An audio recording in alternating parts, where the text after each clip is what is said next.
Well, good morning, folks. This is Mark Cavalier with the Southwest Coalition for Life, and we're just jumping on with another urgent update with some breaking news that just dropped last night. And this is we pulled some folks together real quick to respond to this. That the governor of New Mexico, as you can see, actually just posted that they are going to be having a rally to protect abortion access in Las Cruces. At near the library at Albert Johnson Park near the Las Cruces City Hall this Saturday, October 15th, starting at 10:30 a.m.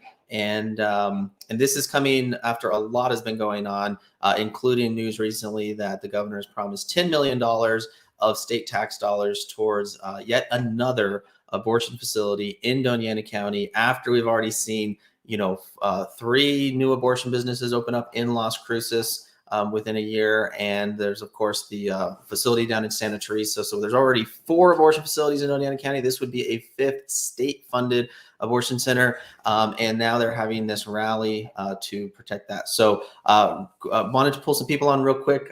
Really excited to have State Representative Rebecca Dow joining us real quick to comment on this. Rebecca, thanks for joining us on short notice. And what were your thoughts when you heard about this event on Saturday? My first thought is the values of the everyday New Mexican. The polls overwhelmingly show that, one, New Mexicans do not want their taxpayer dollars going to pay for clinics or for taxpayer-funded abortions, much less third trimester abortions of healthy babies by healthy mothers. And so, we have got to get these people on the record for what they're asking for. They are asking for taxpayer-funded elective abortion of healthy babies by healthy mothers up to the moments of birth. And that's, I heard someone recently pointing out that there's North Korea, China, and the state of New Mexico where you get state-funded abortion up to delivery, which is just appalling. And here's the governor saying that this is what New Mexicans want.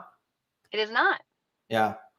Well, what is it that obviously that, this event is coming up on Saturday and we want to be there with a prayerful presence.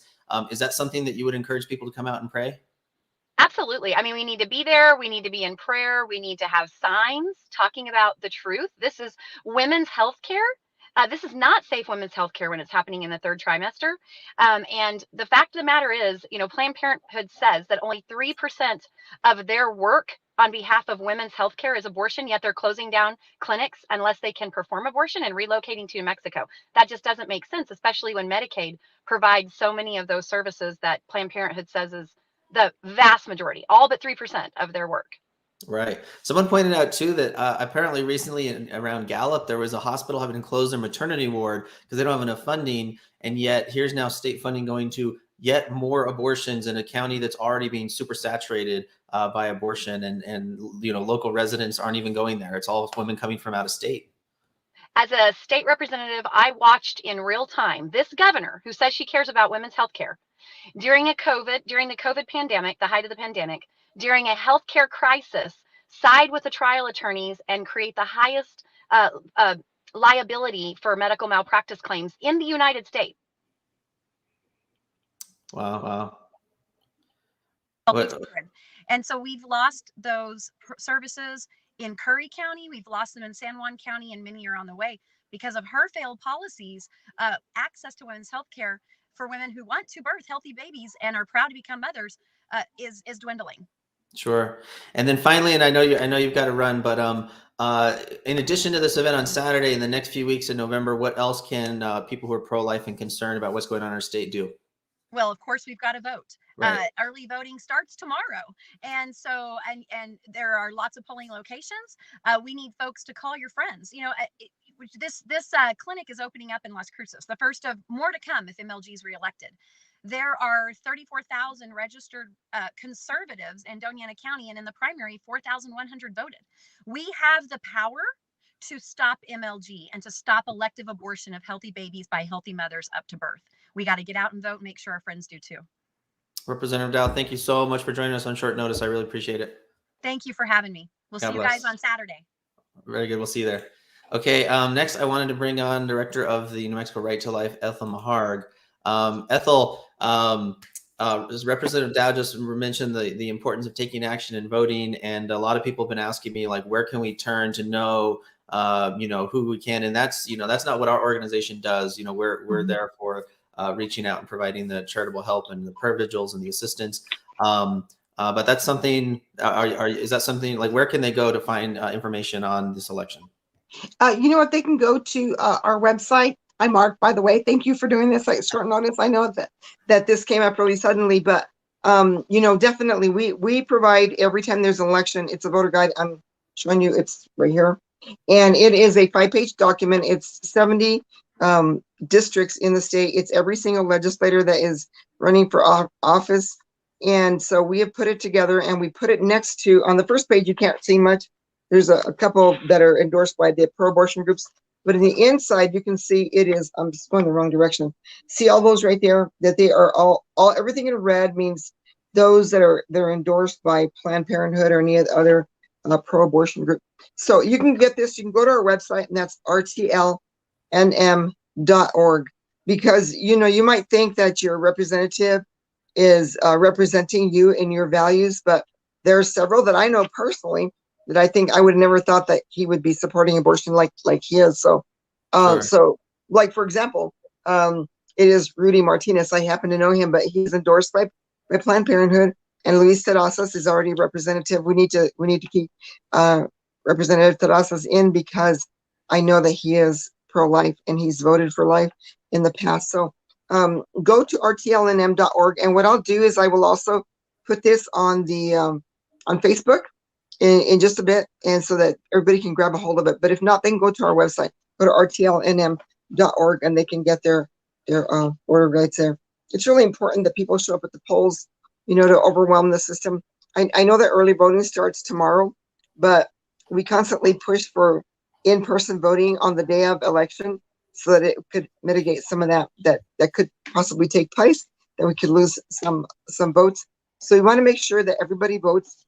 And the other thing is that we want people to vote in person and take somebody. Please take people, you know, and if you're not registered to vote, please register to vote. Call us. We can either send you to somebody's. Are you guys, there's voter registration agents everywhere throughout the entire state. If you don't know where they are and we don't know them, we will find them for you so that you can get registered to vote. But it is about most importance. Governor Grisham cannot remain in office, because if she does, all she's going to do is expand abortion in our state. Because right now, she's putting in the 10 millions, like Representative Dow said. We already have a new abortion clinic right in the heart of Northeast Albuquerque. So if we don't rise up as a people and make our votes count, thank you for that, make our votes count and get her out of office, we're going to see more widespread abortion clinics open up in our state. So, and I just encourage everybody to go, as many as you can go. It makes a difference. It really does make a difference. Your presence there, I'm sure it'll be peaceful and prayerful. Yet, you know, she needs to know that she doesn't have a handle on all of this. And you know, I think that's all Governor Grisham has right now. She's appealing to the abortion groups, because that really is the only thing that she did keep alive during COVID. That was supposedly an essential service during COVID, but her record in our state has been dismal. The economy, the schools, and on down the line. So abortion is the only thing that she has somewhat of a handle on, but we need to show her that she does it. So sure. Well, very good, and thank you for joining on short notice. Again, I just wanted to I got you. We hear your puppy dogs in the background, but sorry. No, it's okay. But there at rtlnm.org, that is what Right to Life of New Mexico is there for, is to help put together voters guides for those of you who see life as the first and foremost predominant issue. So that's where you can go and you can find that. And it looks like when you go to that website, you click on the button that says what's happening. And on events. Oh, on events. Okay. Yeah, events. Yeah. And there you should be able to find that. And that's where I always refer to, because that's not what our focus is on. We don't get into all that, but that's why I'm really, really grateful that you're there for us to help out, Ethel. So, yeah. So, and did you have any other thoughts when you heard about this event on Saturday? Well, all I could think of is that's typical. It's, you know, it's 3 weeks away from the election, and she's grasping at straws, and she's doing everything that she can do to gain that base. But you know what? I want to encourage everybody, because Although that it seems like abortion, and it is, abortion is expanding, or the clinics, or they're working to come here in New Mexico. I'm seeing things happen like in what happened in Otero County. And I know that they passed a resolution which doesn't have the legal teeth. However, there was a group that came against, they said they wanted it on the ballot initiative. And out of 60,000 residents in that county, they couldn't even get 500 to sign their petition. And so what does that tell you? That tells you that New Mexicans are pro-life and they don't want abortion in our state. So to me, that was very, very encouraging to see. Although they put out that petition and they wanted to make it about, they couldn't get the votes. They could not get the people. So I just want to thank the people of New Mexico for standing for life, and to remember that these abortion clinics are not here to serve the people of New Mexico. They are here to serve all the outlying areas, Texas, Oklahoma, all the states that banned abortion, and we're so grateful for that. But we are now servicing all of those women. So it isn't New Mexicans. Our tax dollars are going to pay for the killing of babies from other states. And so let's not let that happen. You know, they don't deserve that either. Those women don't deserve that either. So we need to help them. Thanks, Ethel, so much. God bless. We'll see you soon. God bless you too. Thanks. Okay, and lastly, too, just so as has been alluded to, we will be having, we were already going to be having our 40 Days for Life midpoint prayer vigil on October 15th. Anyway, we were about to send out the announcement, but then we saw this update that the governor of New Mexico in Las Cruces is coming to what has now become the epicenter of post-Roe America, the new front line of the pro-life movement in so many aspects, where even, the abortion business that led to the overturn of the Supreme Court has now moved to the city of the Crosses to open up shop after being kicked out of 2 states now.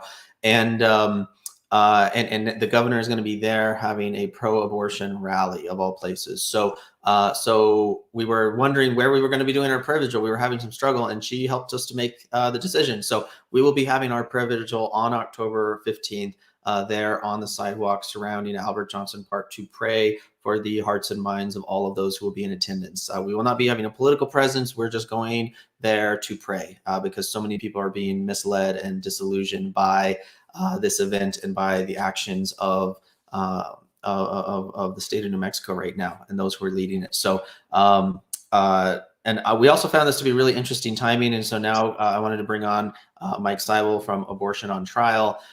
So Mike, there's a lot going on right now, and the timing of this particular rally seemed really interesting. The timing is really interesting, Mark. What's happening in New Mexico is a pro-life revolution. We've seen 200 people in Santa Fe for Father Frank Pavone. We've seen an effort in Hobbs, Lovington, and Clovis that have just had overwhelming support, talking to their city councilors, saying that they don't want abortion in their cities. There's a massive amount of people who came out just for your event in Las Cruces when the Pink House, the Jackson's Women Health moved. We're seeing a huge groundswell, and particularly in the last week. And it seems as though this is in response to this huge groundswell we're seeing in the pro-life movement right now. She has gone out and got Alexis McGill Johnson, who's the president of Planned Parenthood, to join her, the president of NARAL. It seems like she's grasping at straws, trying to get a hold of a pro-life wave that is going over, especially in the rural communities. So I think we need to be out there. We need to have a peaceful presence. We need to make our voices heard. We need to tell people exactly what's going on in the abortion industry in New Mexico, and not let her spout inconsistencies and misstatements about the abortion industry. I did find it interesting. It wasn't very long after we announced that we're working to open a authentic women's healthcare center in Las Cruces, and then she comes out and is like, "Oh, well, we're going to put $10 million to our version of what they call Women's Health Center." And then we've seen so many things happening at the ground level and in cities across New Mexico, and now she's like, "Oh, I want to be down in the grassroots ground level of the cities across." It just seems like there's always lagging behind a couple of weeks. Behind, I guess whatever she's perceiving as, losing momentum. I don't know. Well, I think she's perceiving it as losing momentum because, I mean, our pro life organizations are people. Our people are the ones that are going out there and they're creating this groundswell on the opposite side because they know abortion is inherently wrong for women. And, I think she's trying to keep up with that. But I think this is a wave. If we can keep it going, that not only will help our elections, but create a culture of life here in New Mexico. Very good. Well, thank you, Mike. And I appreciate everything you've been doing for us and the movement across the state. Sounds good. Let's be peaceful and prayerful out there. Let's not get any violence or anything else. Let's just make our voices heard. We have a right to free speech. Let's go out there. Let's use it. And let's rally our troops down there in Doña Ana County. All right. Thanks again, Mike. All right, guys. So just to recap, we will be having, this is the official announcement that we will be having our midpoint prayer vigil this Saturday, October 15th, which is halfway through our ongoing 40 days of prayer. And that's going to be this Saturday, October 15th, around Albert Johnson Park. It is peaceful. It is prayerful. It is law abiding. This is not, we're not going to go picket. We're just going to have a peaceful, prayerful counter presence to pray for truth for the hearts and minds that are going to be misled and deceived, including for the governor herself. We really truly need to pray for her. She says she's identifies as Catholic, and that's somebody that we know that that's not in line with her own professed faith. And we really need to pray for her conversion, for her mind and soul. So we're going to be there. We're going to be there in love and prayer. And I encourage you to join us and spread the word quickly. We just learned about this last night. So strategically, there wasn't time for this to be announced in church pulpits or anything like that, because there's no Sunday now that takes place between now and then. So it's up to you to spread the word, all your churchgoers, all your community members. And we'll be putting out an email here shortly that you can forward. But I will be there, and we will look forward to seeing you there to pray for an end to abortion in New Mexico, because with God, all things are possible. All right. God bless. We'll see you there. Bye.